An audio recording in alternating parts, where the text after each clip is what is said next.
La plupart des gens s'imaginent que le premier signe annonciateur d'un danger venant de l'Etna sera un immense pilier de cendres s'élevant dans le ciel. La terrifiante vérité est que le tout premier signe sera l'océan qui disparaîtra de l'horizon. Les nouveaux tremblements rythmiques qui s'intensifient sous l'Etna ne sont pas un signe avant-coureur d'une coulée de lave. Ils sont le bruit du flanc instable du volcan qui est en train de perdre son dernier point de friction avec le socle rocheux situé en dessous.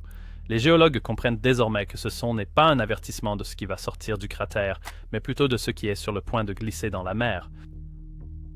Qu'est-ce qui fait de ce tremblement le point de non-retour pour l'effondrement du flanc? Et comment un glissement silencieux sur un volcan en Italie pourrait-il envoyer un mur d'eau dévastateur aux côtes d'Afrique et de Grèce? Le mont Etna est le volcan le plus actif d'Europe. Un géant colossal, cracheur de feu, qui a façonné le paysage et la culture de la Sicile depuis plus de 500 000 ans.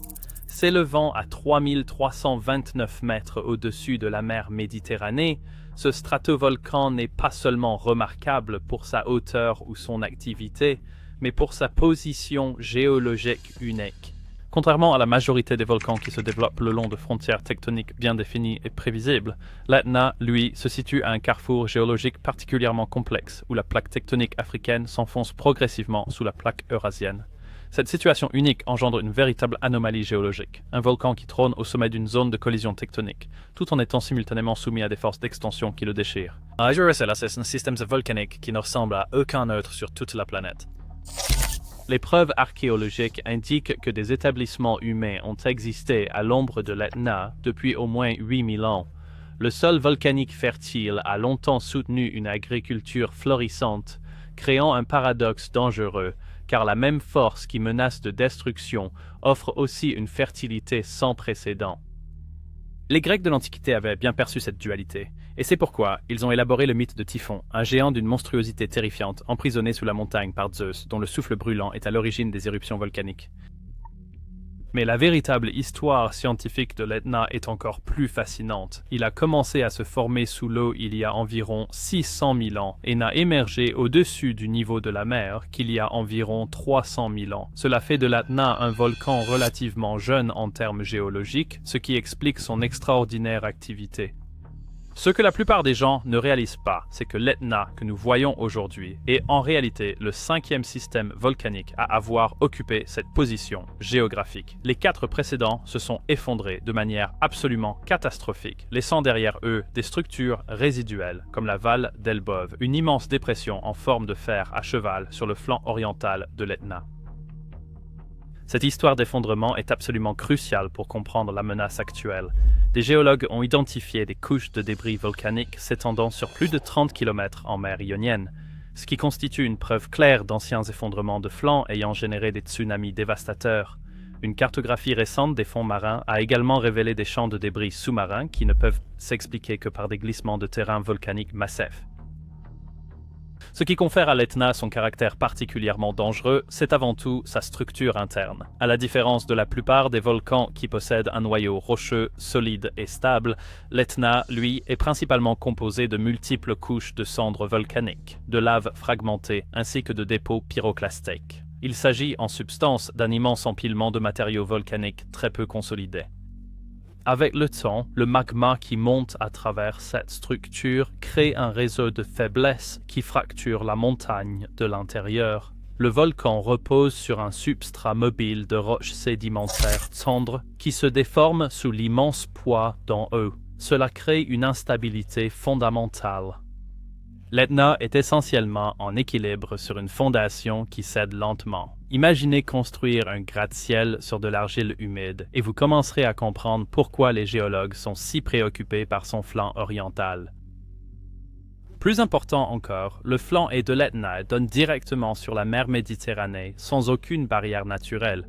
Lorsque les flancs volcaniques s'effondrent sur Terre, ils créent des coulées de débris dévastatrices.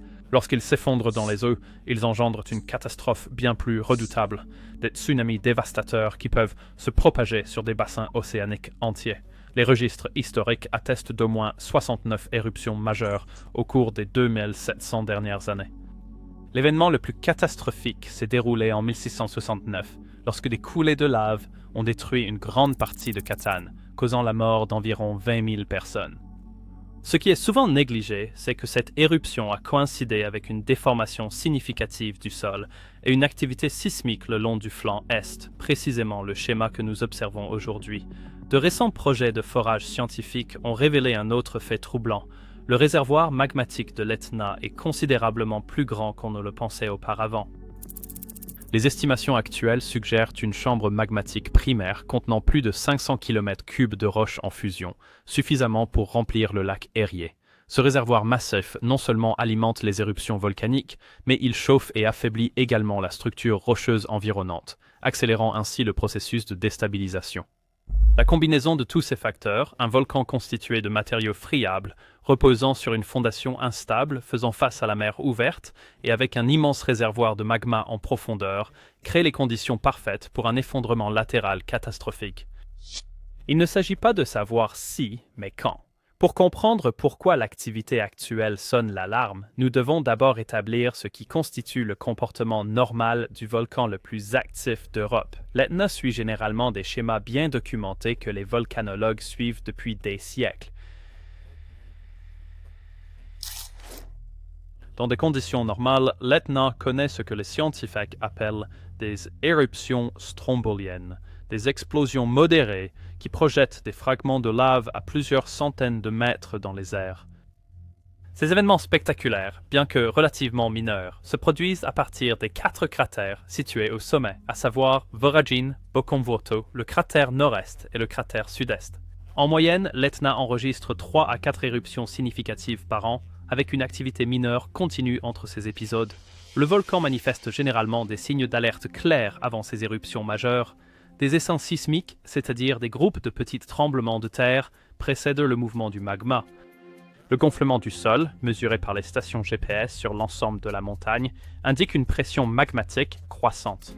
Les émissions de gaz, en particulier le dioxyde de soufre, augmentent considérablement à mesure que le magma approche de la surface. Ces signaux apparaissent généralement des jours ou des semaines avant une éruption, donnant aux autorités le temps de mettre en œuvre des mesures de sécurité. Ce qui rend l'Etna relativement sûr, malgré ses éruptions fréquentes, c'est précisément cette prévisibilité.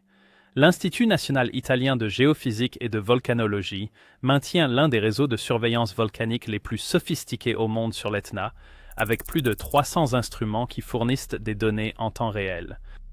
Cette capacité permet aux scientifiques de prévoir la plupart des éruptions avec une précision tout à fait raisonnable.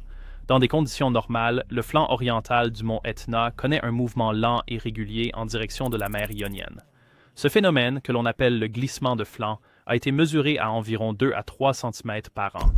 Ce déplacement tectonique se produit le long de divers systèmes de failles, avec la faille de Pernicano située au nord et la faille de Trimestieri, localisée au sud, qui agissent comme des limites naturelles pour le secteur en glissement. Ce phénomène de glissement lent et continu représente en fait une véritable soupape de sécurité. Cela libère la pression accumulée de manière progressive plutôt que de façon abrupte. Comme l'explique le professeur Boris Benker de l'INGV, le mouvement constant prévient une défaillance catastrophique en relâchant l'énergie de contrainte avant qu'elle n'atteigne des niveaux critiques. C'est lorsque ce modèle de mouvement se modifie que les scientifiques commencent à s'inquiéter sérieusement. Le magma de l'Etna suit aussi des chemins prévisibles. La plupart des éruptions commencent par une activité au sommet, avant de potentiellement progresser vers des éruptions de flanc à travers des évents latéraux.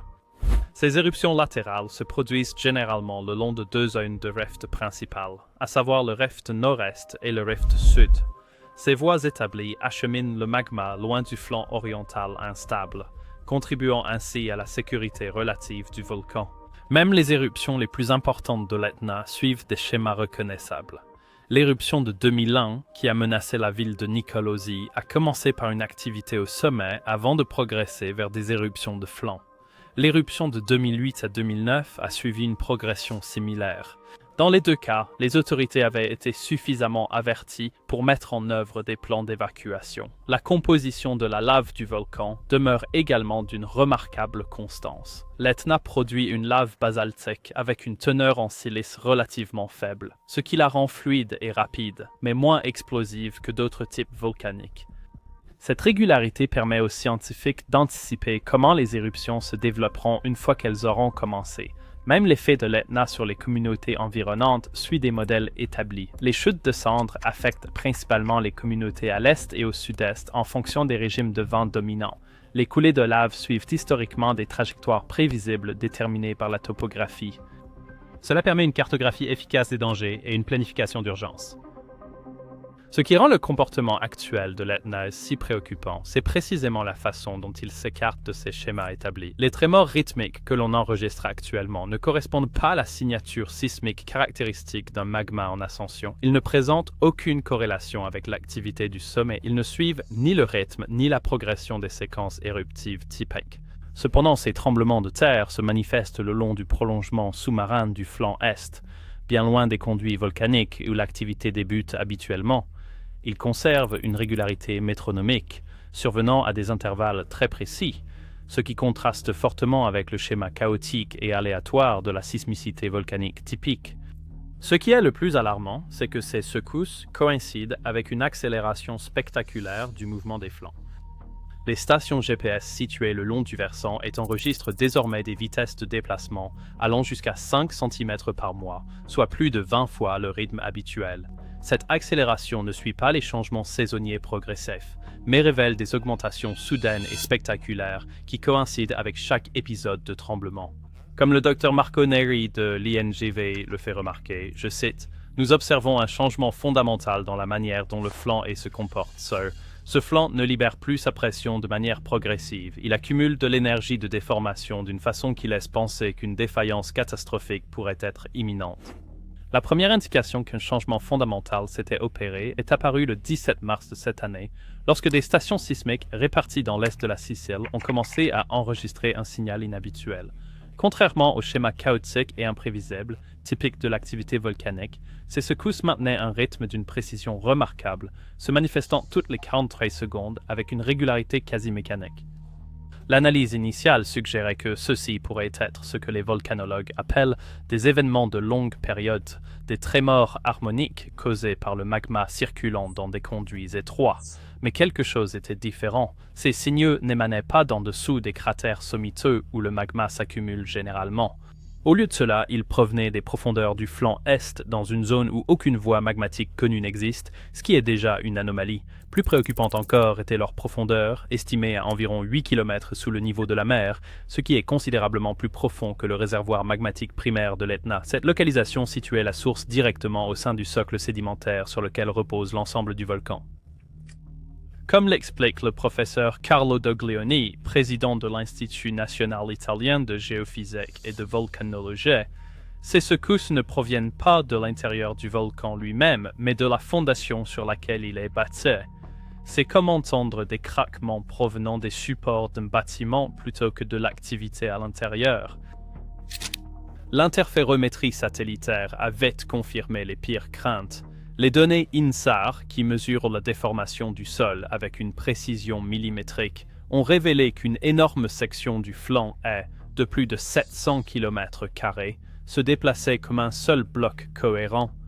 Ce qui est encore plus alarmant, c'est que cette progression s'accélérait à un rythme exponentiel. Les archives historiques démontrent que le flanc oriental de cette masse terrestre s'est déplacé progressivement vers la mer, à raison de 2 à 3 cm par an, et ce, depuis plusieurs décennies. Cependant, les mesures les plus récentes indiquent des mouvements qui dépassent les 7 cm, et ce, au cours du seul mois dernier.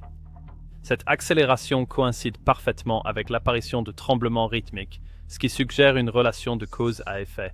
Des capteurs marins déployés le long de la partie sous-marine du flanc ont détecté un autre phénomène des plus inquiétants.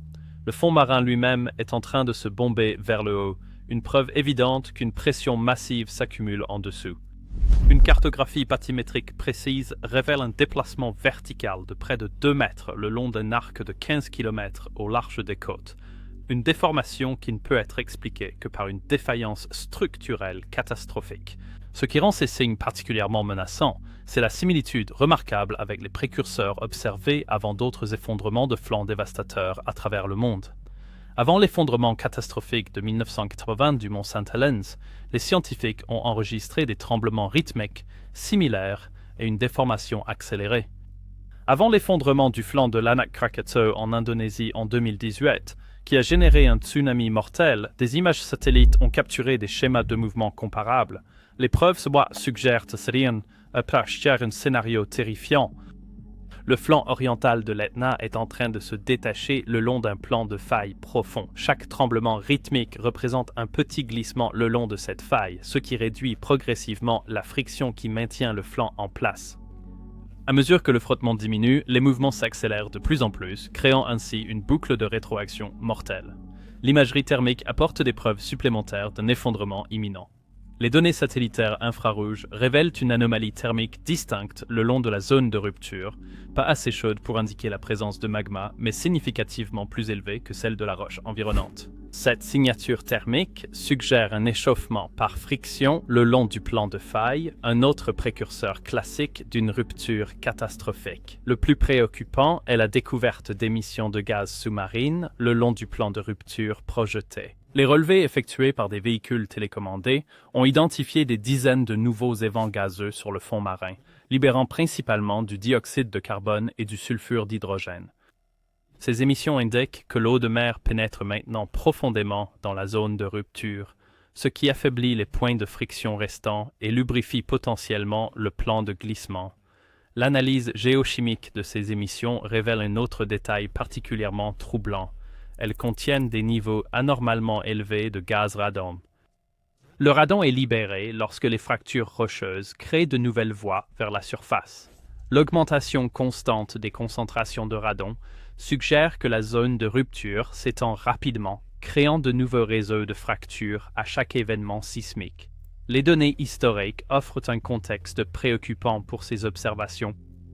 Des phénomènes précurseurs similaires ont été enregistrés et étudiés avant d'autres glissements de terrain volcaniques de grande ampleur. Avant l'effondrement de l'île Ritter en 1888, un événement qui a provoqué un tsunami dévastateur de 13 mètres de haut traversant toute la mer de Bismarck, des observateurs avaient déjà signalé une activité sismique inhabituelle et une déformation significative du sol, et ce, pendant plusieurs semaines avant que la catastrophe ne se produise. Le volume de matériaux en question est ahurissant. Selon des estimations prudentes, au moins 10 km3 de roches pourraient se détacher lors d'un seul événement, ce qui représente environ 1000 fois le volume de matière impliqué dans l'effondrement du mont St. Helens.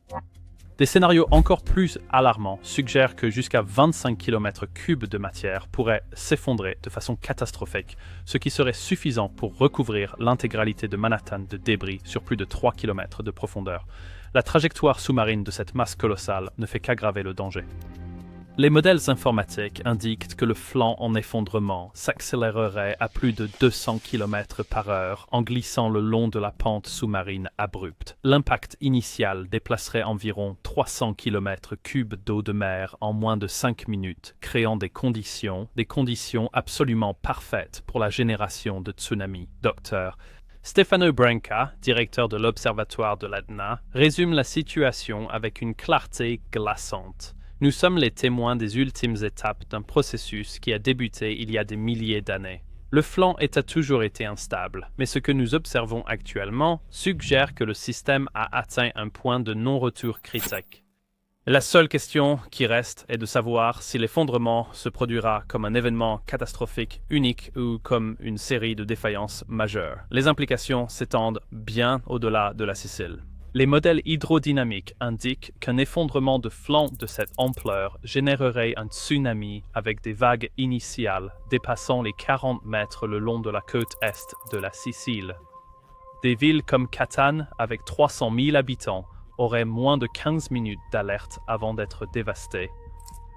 Le tsunami se propagerait à travers l'ensemble de la Méditerranée, atteignant les côtes grecques en l'espace de 2 heures, celles de l'Afrique du Nord en 3 heures, et potentiellement des régions d'Espagne et de France en 5 heures. L'aspect le plus insidieux de cette menace réside dans sa nature trompeuse.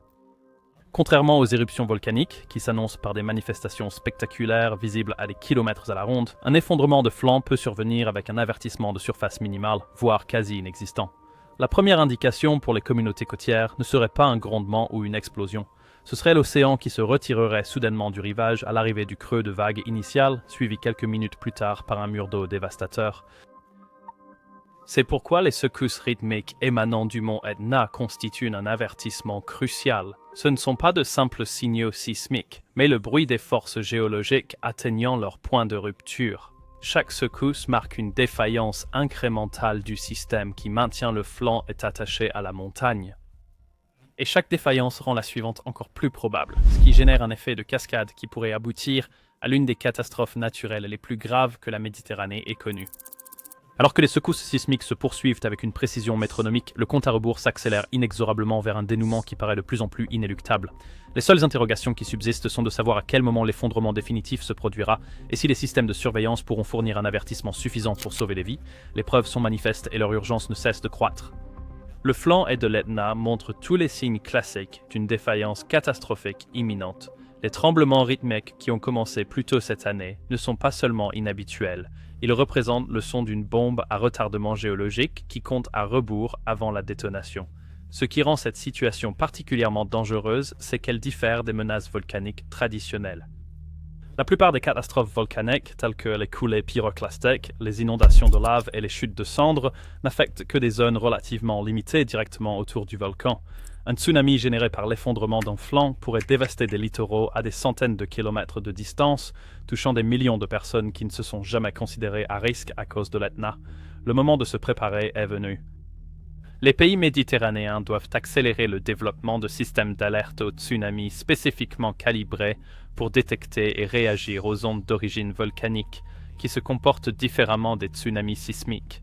Les communautés côtières ont besoin de voies d'évacuation claires, de programmes d'éducation et d'exercices réguliers. Avant tout, nous devons prêter attention aux avertissements que l'Etna émet clairement. Ces secousses rythmiques ne sont pas que de simples données scientifiques. Elles sont un dernier avertissement d'une montagne qui a coexisté avec la civilisation humaine depuis des millénaires, signalant maintenant qu'un changement catastrophique est imminent. Quant à l'Etna en lui-même, un tel effondrement ne représenterait pas une fin définitive, mais plutôt une profonde et inévitable transformation. Au cours de sa très longue histoire, s'étendant sur 500 000 ans, ce volcan a déjà connu de multiples et importantes défaillances de ses flancs, et à chaque fois, il a réussi à se reconstruire entièrement grâce à des éruptions volcaniques continues et persistantes. La vie finirait par reprendre ses droits dans les zones dévastées, attirée par ce même sol volcanique si fertile, qui a attiré les populations et les établissements humains depuis des millénaires. Mais pour l'instant, les signes avant-coureurs exigent toute notre attention. La prochaine fois que vous verrez des images des éruptions spectaculaires de l'Etna, rappelez-vous que le véritable danger n'est pas ce qui jaillit du volcan, mais bien ce qui pourrait soudainement glisser dans la mer. C'était Terre en attaque. À bientôt. Si vous avez trouvé ces informations utiles et pertinentes, abonnez-vous à notre chaîne et partagez cette vidéo avec toutes les personnes qui pourraient en avoir besoin. N'oubliez jamais ceci, la connaissance ne se contente pas de satisfaire notre curiosité, elle peut littéralement sauver des vies. Rejoignez-nous la semaine prochaine pour explorer un autre des dangers cachés de la Terre qui se dissimule sous nos yeux. Que la béne soigne de vous, restez informés et nous vous retrouverons la prochaine fois.